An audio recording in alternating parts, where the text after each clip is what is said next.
we're not gonna stop this at the end of the IDA, we'll just continue on and we can cut it and break it. Yeah, so you can go from one thing to the next. So, yeah, We'll so say, don't say anything. so don't hit that, don't hit that, Don't hit this. don't then hit go that, back to- then go back to the meeting. Go there, and then, so click on participants on the bottom. You're gonna drop interest To rate. the left. Click that, and it should set the box up. We dropped Brian. Maybe, And invite them. Yeah, but no, before not yet, that, it's okay. not on the menu. So- Okay, so you can close that. I watched the, We'll let him in. Okay. Kevin, is it the Amherst? Yeah. It's the town of Amherst. Okay, so right? we're live. I watched the You- town of Amherst meetings. Right, I'd like to They're call- great meetings. Yeah, Are they? I could call the meeting to order, Probably next week. Agency. And it's our custom, we will have a roll call, and I ask you to start, Robin, and we'll go around the horn. Robin Marshall, Wyoming County IDA staff. Jennifer Tishka, IDA staff. Scott Gardner, IDA staff, Tom McCormick, board member. Doug Burwanger, board member. Mark Dad, board member. Becky Ryan, board member. Brianna Stone, board member. Joe Gozowski, board member. Kevin Zanner, IDA council. Thank you. Now, as is our custom, we have the minutes from November 13, as well as the financial reports for the month of November. And I'll give everybody a minute to look through those. Then I'll invite discussion if anybody wishes.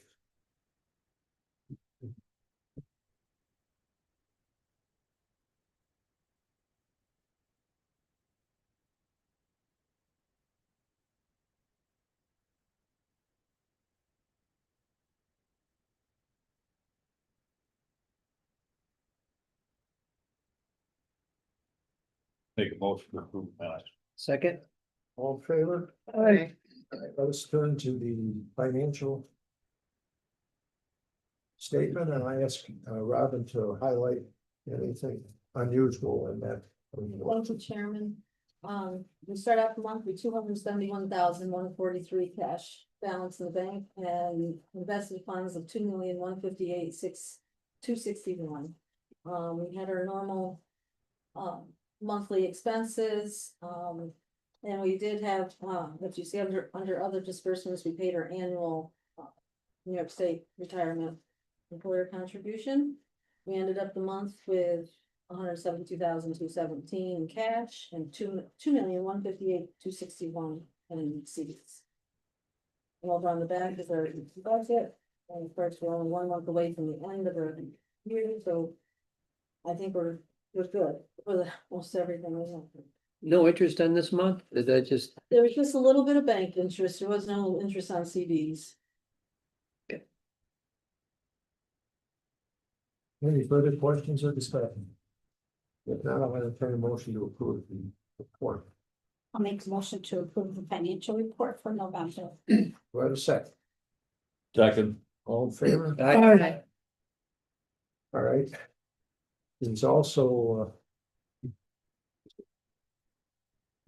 another public notice, which basically sets forth the dates of our scheduled dates for 2026. And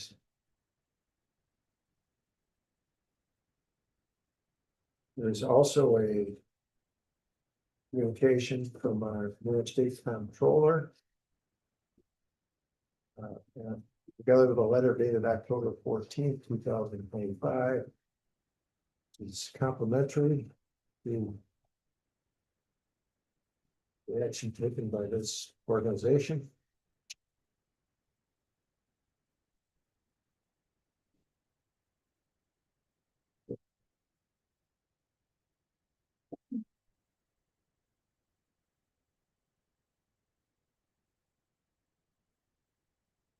That, with the exception of 2C, covers the administrative portion of this meeting.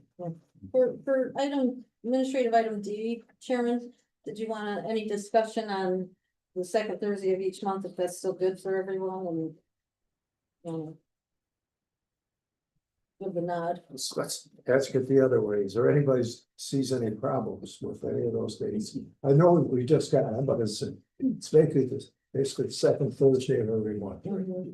The only change that we did make on it is the January 15th instead of the 8th, we moved it to the 15th. Because of the Ag Society. I know some of you go to that, so. We went to the third Thursday. That's the following week, Yes, the Ag Society. is the week before. That's January 8th. That's always good. Yep, so we know we might lose a couple of you. Okay. And are we going to take care of 2C? Can we get can you approve the dates?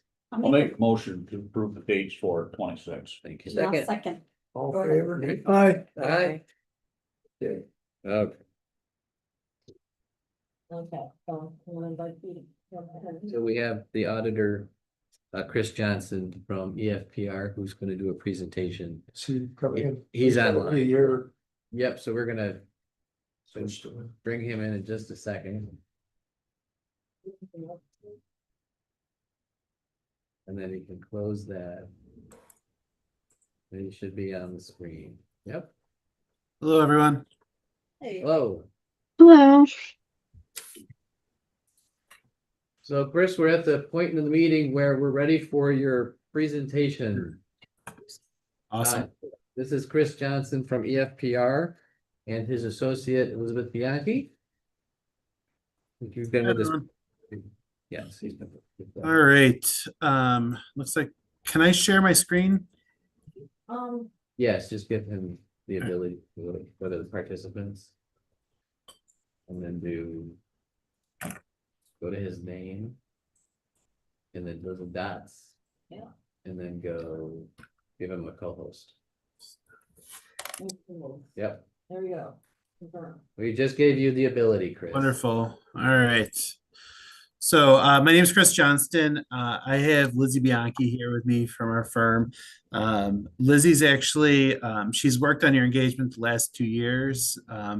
This is her first meeting. She's attending with the group, but she'll be taking the lead this year with Joe Cam retiring this year. So I just wanted to give everyone a chance to see Lizzie, and we're going to kick off the presentation here today. So the main purpose of today's this part of the meeting with us is really the kickoff of the audit. And this starts our planning for the audit, and really just gives us an opportunity to communicate what our audit plan is. And then if at any point you have any questions or things you'd like us to look at, just let us know. During the audit, we typically do select a board member to do fraud interviews on as part of our regular audit procedure. So at least one or two of you will be selected at some point. Lizzie or I will be reaching out to you during the audit to do your fraud interviews. So with that, I will start the presentation. So this first part of the presentation, we're going to be talking about the audits for Wyoming County Industrial Development Agency and also Wyoming County Business Assistance Corporation. We'll be doing audits for both of those in accordance with generally accepted auditing standards and government auditing standards as well. Part of that audit will result in a management letter. It used to be the 115 letter, now it's called the 265 letter, where if there's any recommendations or comments on internal control, we'll be reporting those at that point. And then there's various meetings as part of the audit, the first one being the one today. And then we usually do one at the end of the engagement as well to wrap up and present our findings. The last piece is for the Wyoming County Business Assistance Corporation. We do a 990, which is the tax return for the not-for-profit organization. Last piece here is engagement team members. Got myself here, and obviously we have Lizzie as well. And Brandy Miller does work on the Form 990 for the business BAC. So up next talks about management's responsibilities. There's really no changes here from the prior year. The key takeaways here is management's responsibility to establish and maintain effective internal control, identify any compliance with laws and regulations, safeguard the organization's assets, select appropriate accounting principles, use reasonable judgments for accounting estimates. Every financial statement has estimates. Make all financial records available, and if applicable, record any journal entries that are made during the audit. At the end of the engagement, we'll provide a letter confirming representations that were made during the audit. Non-attest services, things like preparing the financial statements. The key takeaway here is that you've got someone on that can review the financial statements and take responsibility for us preparing the financial statements and the Form 990, which hasn't been an issue in the past. As far as engagement objectives, really, as I mentioned previously, this is what we're kicking off here. Planning and performing an audit to obtain reasonable assurance about the financial statements are free from material misstatements, whether caused by fraud or error. I think this is important just for everyone to hear that an audit does not provide absolute assurance relative or guarantee to the accuracy of the financial statements, as it's subject to inherent risks. The errors or frauds may exist or not be detected. We're going to obtain a sufficient understanding of the organization's internal controls. So with that, we usually start off with doing risk assessment, understanding any policies and procedures, any changes that took place in your internal controls, and then we go through, document, and test those. Any significant issues that are discussed with management in connection with the appointment or retention. What we're doing here today is communicating our responsibilities for the audit and providing an overall audit strategy. One of the things I mentioned when I kicked off the presentation was inquire board of directors, finance and audit committee about risks and material misstatements. So we will be reaching out to people individually for that, and then communicate with management and board of directors regarding any significant deficiencies that are noted during the audit. That would be in the wrap phase of the audit. And then we'll work with management towards timely completion of both the financial statements. And then Brandy will work with you to do the completion of the tax return. So this next slide talks about our audit approach and planned scope of the audit. The first thing we usually start off with is last year's results and last year's audits. So we've been your auditor for a number of years, and both Lizzie and I have been on the engagement. So we usually start with last year's audit and start to formulate our plan. We'll update your risk assessment, and throughout the entire engagement, we do continuously assess your risk assessment. We take into consideration any changes in staffing at your organization, any recent developments in the industry, or recently released guidance. Organization significant critical accounting policies, we look at those, and your overall control environment that helps us plan the audit. And then we also will update our understanding of your information technology with your computer systems. The next slide talks about some of the key areas that we'll be looking at during the audit. Cash and cash equivalents, your investments, accounts receivable, revenue recognition, specifically around fees and grants, interest income and rental income, your capital assets, your other assets and liabilities, then your overall net position, and then your compliance with the public authorities law. So if you were on the finance audit committee last year, this slide's going to look pretty similar to the prior year. If there's any changes to our audit plan strategy, we'll communicate that as well. One of the things you probably care about the most is the overall timeline. This is consistent with the prior year. I think the only thing that we just had as TBD is if there's an actual meeting date to wrap up for the post-audit meeting. Once you've got that, if you've got that set, just let us know it and we'll get that on our calendars. And typically, I know we're presenting here today on Zoom, which I appreciate, but in the past, either myself or Joe has came and we'll do that one in person. So if you've got the date for that meeting, just let me know. But we do work towards issuing by 3/31. which has not been an issue in the past. The last piece here is upcoming standards that would be effective, which is the GASB 104 for certain capital assets, which will be effective for the upcoming year, not this year.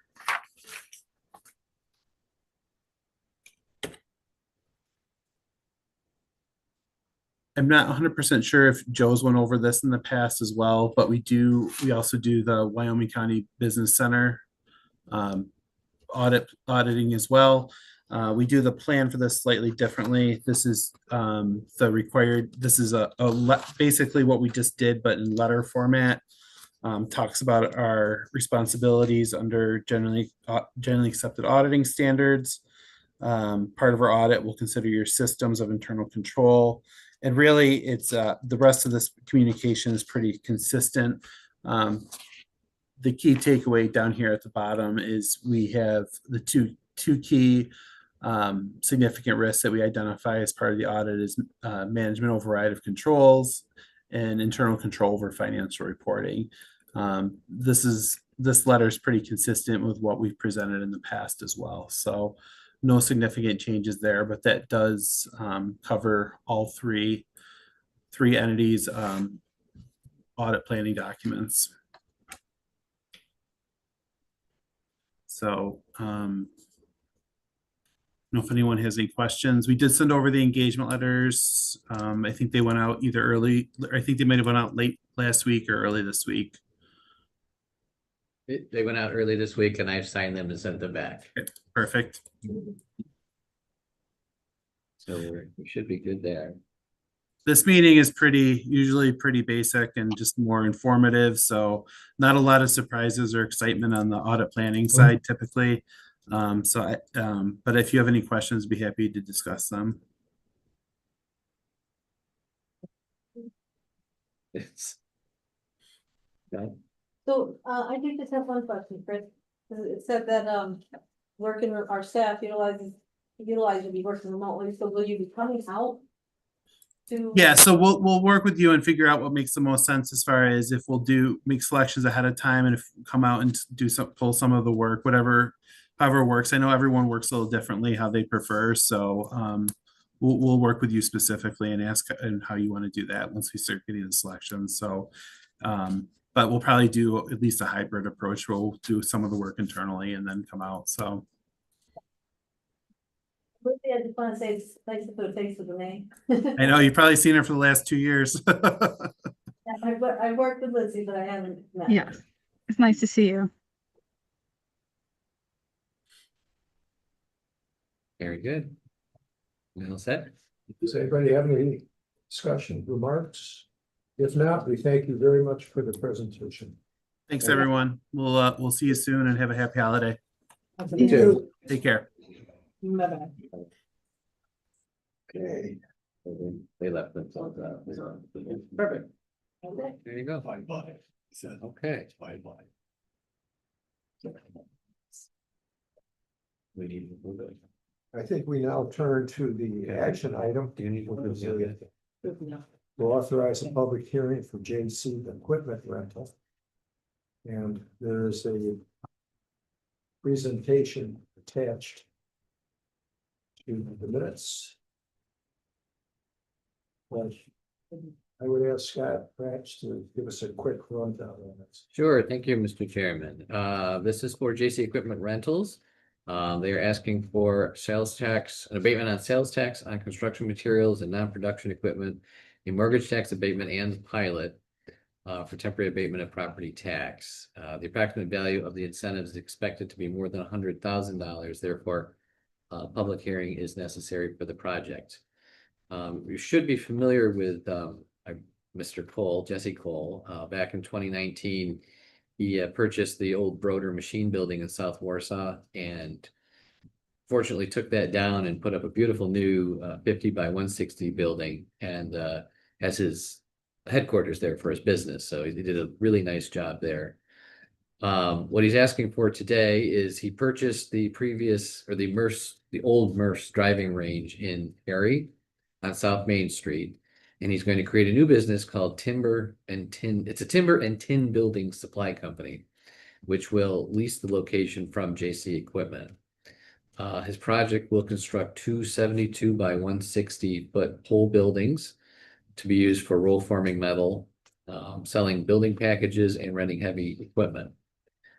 There is one existing building up towards closer to the road that he's going to remodel and use for roll forming metal, material storage. And the total project that he's requesting is 1.5 million. He currently employs 15 people and expects to create 5 new jobs over the next 3 years with this project.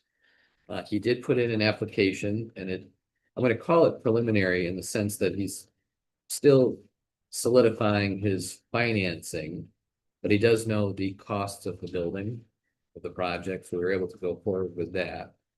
And he also is moving through the approval process for permitting in the village of Perry. He has gone to the county already, and was approved, and it was approved to go forward. He's scheduled for his public hearing in Perry next month. And I talked to Don Roberts, and he doesn't expect any issues with the project either, so.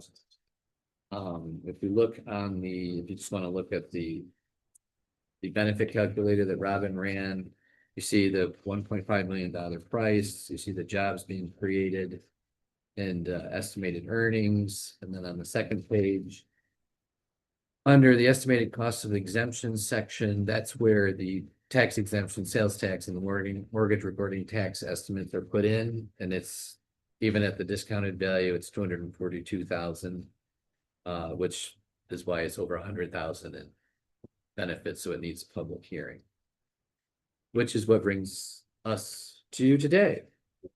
He did not come in to ask for it. He is going to come in at some point, probably at the next meeting, I would think, when his financing is solidified, because he is going to apply for a loan through the VAC next meeting. And he could do a presentation for you then if you'd like to learn more about the project. So the public hearing will take place after that, right? Yes, so the public hearing is contingent on him providing more information to us. Yes. Yes. All right. I think, are there any questions about that? I will ask Scott to give us his report. Do we need the Do you want a authorization? motion to approve Yeah. going forward with the public hearing? Authorization for the- I thought, I didn't understand what you said about, we're not going to have a public hearing Oh, until the no. finances are. We will, but we're asking for the authorization in advance. So that Okay. once we receive the solidified numbers, it gives us the opportunity to go ahead and have the hearing. With that understanding, would anybody move the board to approve that strategy? Move that. Second. All in favor? Thank you.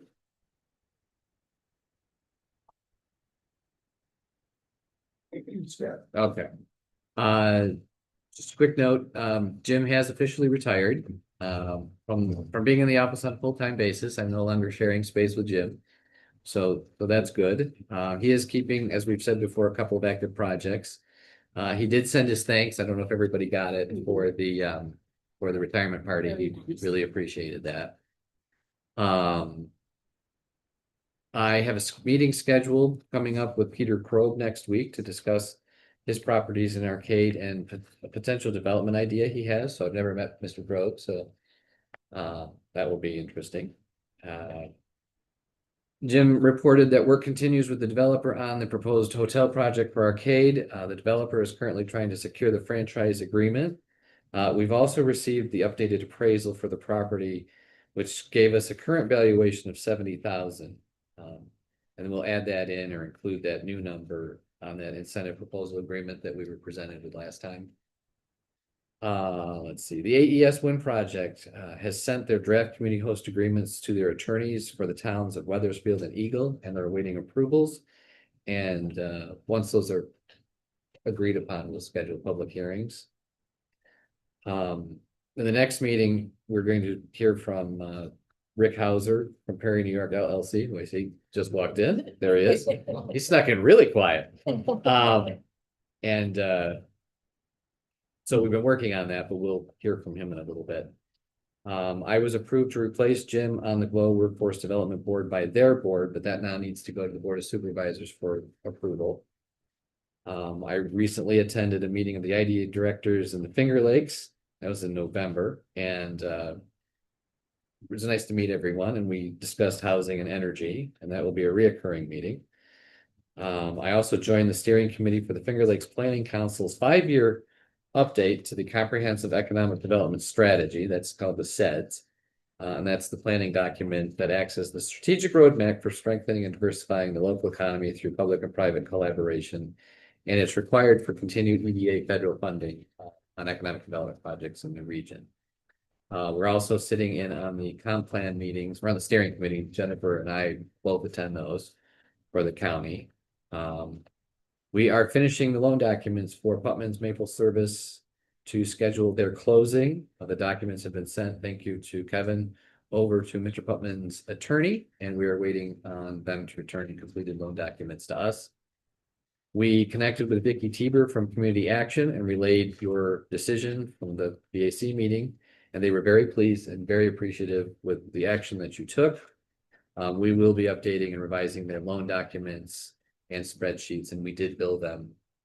They asked for an invoice for the $1,000 that was still outstanding, so I think they felt that was really good relief that you were able to give them. I continue to work with the staff to fully understand our bookkeeping, financial processes, our loan accounts, our pilots, and we're all, as you signed today, working on updating all those accounts. Tomorrow I'll be attending the Workforce Development annual meeting breakfast, where they are recognizing Christy Scott from Parkside Diner. She's a fast track graduate, and was she a loan recipient? No, and a mentorship. And a mentorship program graduate. So we're very pleased that she's being Did the recognized. cupcakes at And Jim's she party. did, right. So if you enjoyed the cupcakes, that was her. Yes. Mine was very good. They were good. Just a couple business center updates. We approved a rapid start loan for Rebecca Duda of Kindred Designs, and we're finalizing the loan documents and we'll close soon. We thank you to Mark for doing the underwriting. Following receipt of an application for another rapid start loan for Warsaw Dry Cleaners to expand their business with the new commercial washing machine. Mr. George also finalized the underwriting review and approval and was given, and we're processing that loan through the business center as well. And we will start the closing documents for that. We did have a project lead that we responded to for the Steel Avenue Business Park. It was called Project Vector. There was a question on the feasibility that with the electric from the Village of Arcade. They were able to give me some updates. I was able to share that with Greater Rochester Enterprise.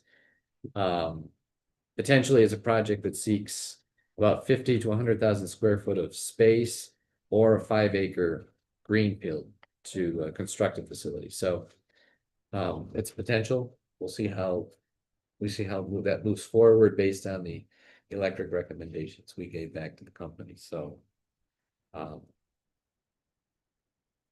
that's it for me. I don't know if anyone has any questions.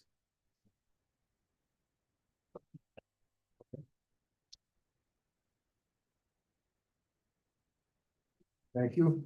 Our next item is number 5 on the agenda. I think 5A, we're all aware that we have a vacancy. And I think somebody mentioned there was one person who expressed interest. And I don't know if everybody's really had a chance to make a proposal from their point of view of people who would be valuable to this. Both the IDA and the BAC.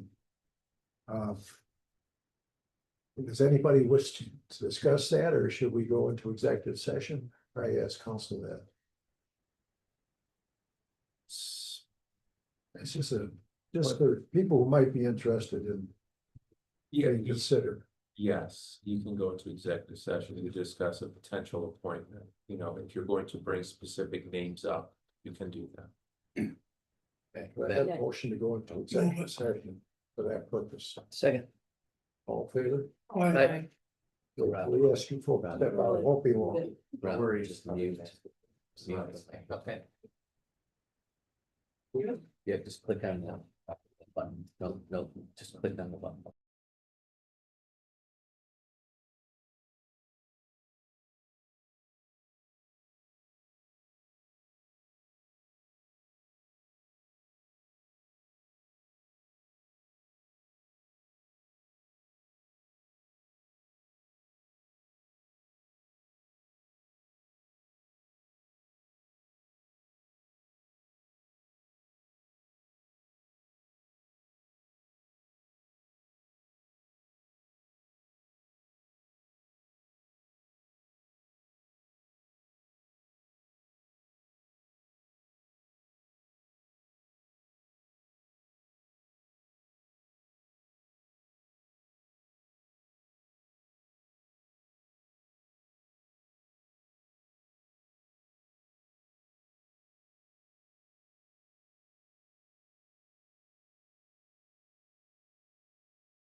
Top secret or something? Okay, so we're Oh, on, Doesn't hurt. we're Anything on, formal. we're on live wow. audio. I can look right at me. This might be. Okay. Our next and final discussion of it is Carl Draskow and well, history of that. Maybe Scott could summarize that quickly. I, very quickly on this agenda item, I will have more detail in the next meeting, but just very quickly, on October 7th, 2025. The IDA surrendered both the leases with Carl Draskow, effectively terminating his pilots and our interest in the properties. And there are no taxes owed at this time, and he has no other obligations related to those. So we don't have those pilots anymore. So that's all I had for this piece.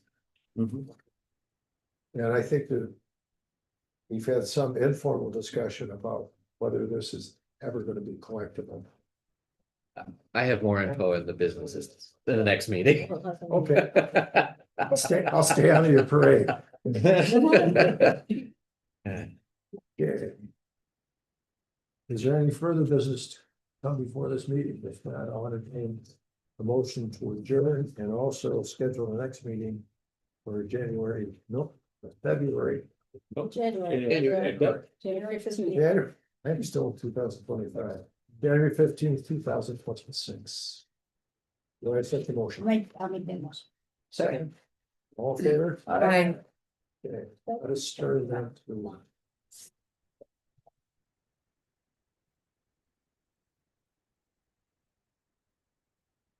BAC meeting. We have the same attendance that we had as far as the board members and staff. And we have a quorum. Again, we have the board minutes dated November 13th. And the financial report from that time. And giving us a look at those, and then we'll have Robin talk about the finances.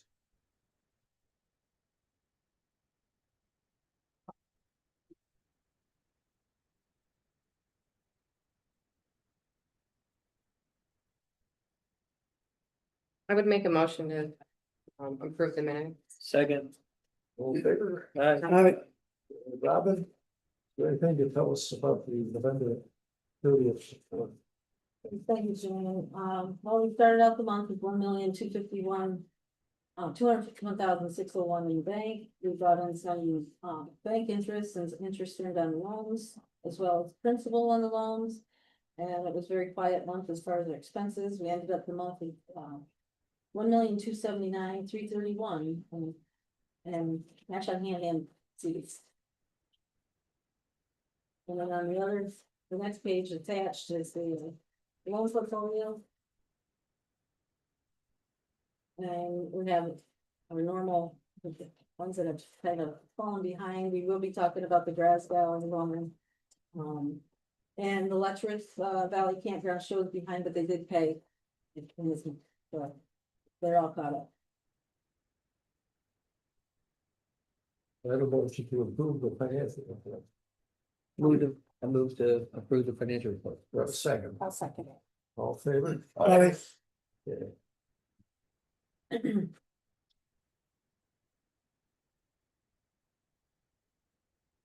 We've already all heard the administrative item 2C. I'm not going to eat both 2C and 2D. I think we've already covered. Okay. And so now we move to an action item. And Scott, would you tell us about that? Sure, thank you. We have a loan application from Perry New York LLC, that would be Mr. Hauser sitting over there, to represent it, in the amount of 200,000 for a 15-year term requested at 3% interest. It's for the Rufus Smith Building located at 23 through 25 South Main Street and 1 Lake Street in Perry. Building is one of the approved DRI Downtown Revitalization Initiative projects and is a conversion of the upper floors of this downtown building to 7 residential units. Improvements to the first floor commercial spaces are also planned, including storefront lighting, awnings, windows, and a building-wide fire protection system. I think we have the applicant here, and he could probably tell us about the building and the project and the request better than I can. So I would like to invite Rick to offer anything you'd like to do. There you go. Thanks for the chance, everybody. Yeah. Down here, if that's okay. Yeah, thank you. Appreciate it. This is actually isn't the first time this building's come before this group. In Perry, we've done a lot of something called Main Street LLC model, which is a community-wide investment tool. So we formed this in 2007 to buy the Rufus Smith building. There's 35 investors. The pitch is for everyone to put in only as much money as they can afford to not see again for a while. Right? The idea was put your money where your house is, make these big projects happen. There's no one else who's going to do it. And we're the ones with the long-term stake in your downtown and your community's vibrancy and success. So that was round one. We acquired the building and we renovated the building. And at the time, the only tenant in this 12,000 square foot building, it was like 92% vacant. The only tenant was an accountant, was occupying one of the storefronts. So we offered to move them up to a beautifully built out second floor office space. That was Bonadio at the time. Then we did the rest of the upper floors as business occupancy. So it stayed as office use. And we also had some artist studios. And we opened up the first floor for storefront, retail, and service businesses. This building became 100% occupied on all levels. I guess the short version is after COVID, the demand for upper floor office space seems to not be coming back.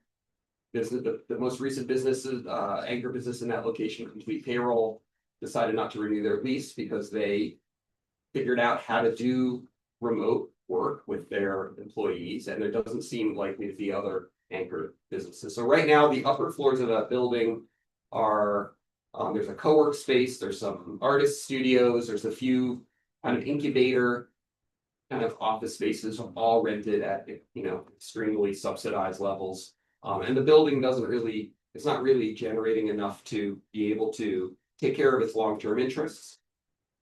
Factor in the fact that Perry has a high demand for upper floor residential in order to support the first floor commercial and downtown businesses that have emerged over the last 20 years. And then add in the DRI, in which the project had an opportunity to apply for funds to make the math work. And hopefully this loan request, and we have a business model to create, as Scott said, 7 upper floor residential units in a building that I was saying to Mark, alcohol's been here since the 1850s. It was an opera house at first. It's gone through many changes over time. And downtown buildings are very adaptable, and this is kind of its next act. It's to support pretty decent, robust number of residential units in order to keep the momentum going and kind of improve downtown foot traffic, provide needed housing, bolster population. That's the project in a nutshell. It's still got all of the members involved. The members are investors. The investors are they're all in it for the long haul. They appreciate this is an important part of the project. And we hope to partner with this group for a loan to help us with the gap that we see in our business plan. So this be open to families, or will it be more, is there any restrictions on who can rent out? Not technically restrictions, but they're downtown apartments. Just the way that the units lay out, they range from, I think, 650 square feet to about 1,000 square feet. So they're a mix of 1 and 2 bedroom units, I think small families. Yeah. Another Perry New York LLC project that we did afterwards was to create some really beautiful upper floor apartments And those, yeah, I mean, essentially they work really well for some families with one kid. Yeah. They don't have yards, but they have everything else, and for a lot of people, it's just a perfect match for the way they like to live. And the rents will be between what and what? That's a good question. I mean, I'm glad I got my little security blanket here in front of me where I laid all that out. I think it's essentially, between 800 and 1,300 a month was the target, and that's based on other rents in the community for similar newly renovated spaces. So their market rate. Their market rate, yes, Yeah. it's something interesting, in our region, anyone, if you've done New York Main Street in your Yeah. communities, market rate in our communities is the same as, really is sub-median income requirements from New York State. But that's not even a requirement of the grant, it's not an intention of the project, it's just that they're all Yeah. affordable with a little a rather than a big A. Housing is hard to come by, without a doubt. Housing's not getting easier.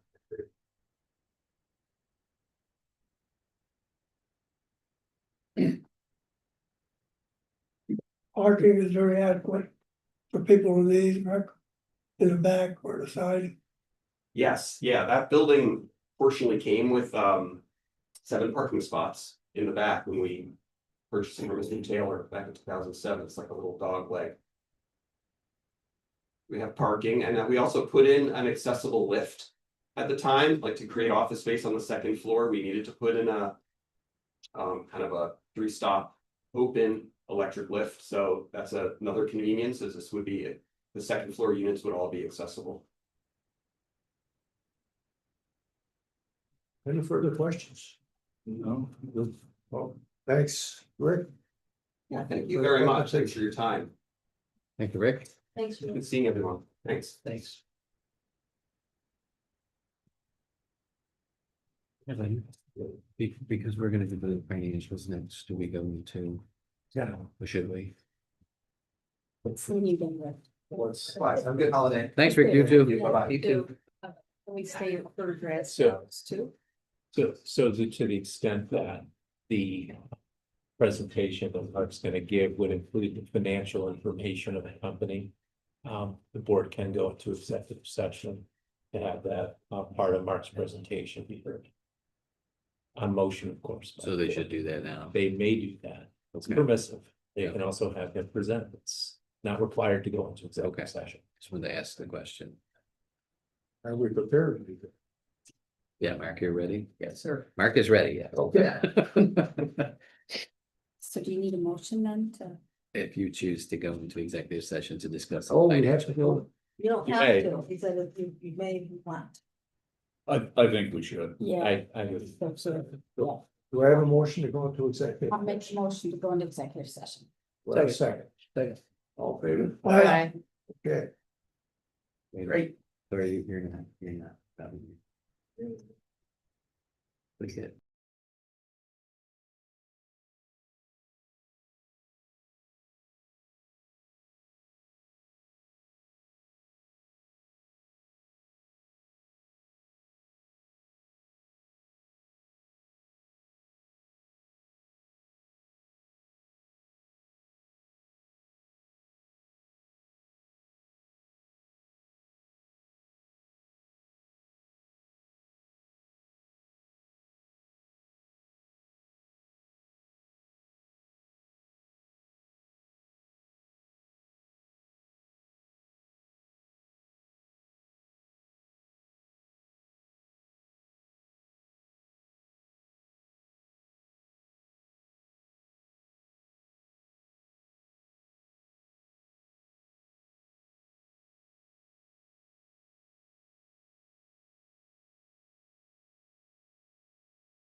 board. It's in their discretion. It'll be in the minutes. Okay. Okay, you're back there.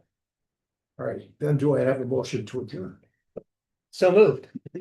All in favor? Aye. Who said? I did, yeah. Okay, thank you. Sorry about that, Doc. No problem. You know who? Step. Yeah. You know where that $9 million is? Hmm. Never heard of Lord Lawyer? Oh, is that? His daughter. Oh, that, even better. Mayor Fred didn't make that design. Oh, buildings. yeah. I